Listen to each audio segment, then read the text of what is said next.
This poem is known as Divine Masculine Love. I've never experienced divine love from a man. In fact, I have always been the masculine in my entire life because I couldn't trust a man's energy. He's selfish, insecure, and so self centered that he would dump his entire brain and trauma onto me and vanish like I never existed. I have experienced more trauma outside than my entire life at home. My body was so sure that I couldn't trust a masculine energy. People look up to my resilience and inner strength, not knowing that I have been carrying far too much for far too long and I'm tired now. My body and brain exhausted, my soul drained. I'm a human too.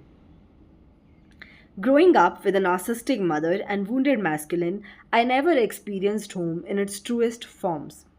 I never experienced what safety feels like, what unconditional love feels like, what is a maternal instinct or a paternal protection.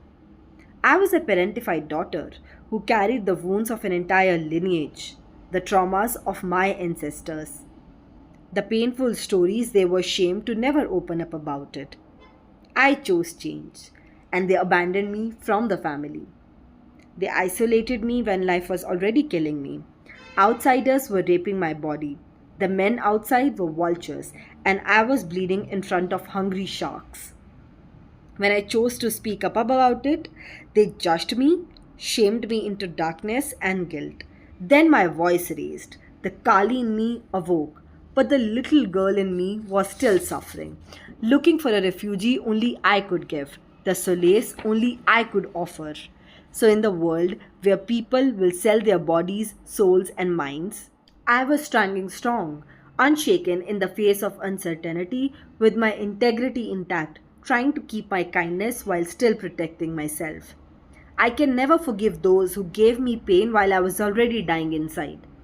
This world owes me an apology, and the universe owes me a life filled with miracles, success that gives me the bare minimum to create a life that's worth living, and the love of lifetimes. Because I'm not settling for anything less now. I have seen one end of the spectrum that is filled with betrayal, darkness, and demons disguised as humans. Now I want to reach the other end of spectrum, which is filled with light, overflowing abundance, and miracles that gives me unexpected kindness and love. There is no in between for me now. That's why I'm unstoppable. You can't tame a woman that has been created with destructions, because you are going to become a destruction if tried, and she'll eat you alive until your blood turns into a fuel for her another miracle. And I owe my inner child a life that's filled with childhood innocence, love, joy, awe, and wonder. The child in me will rise, the woman in me will protect, but the human in me will keep rising and discarding anything that stops her in this divine mission. Thank you.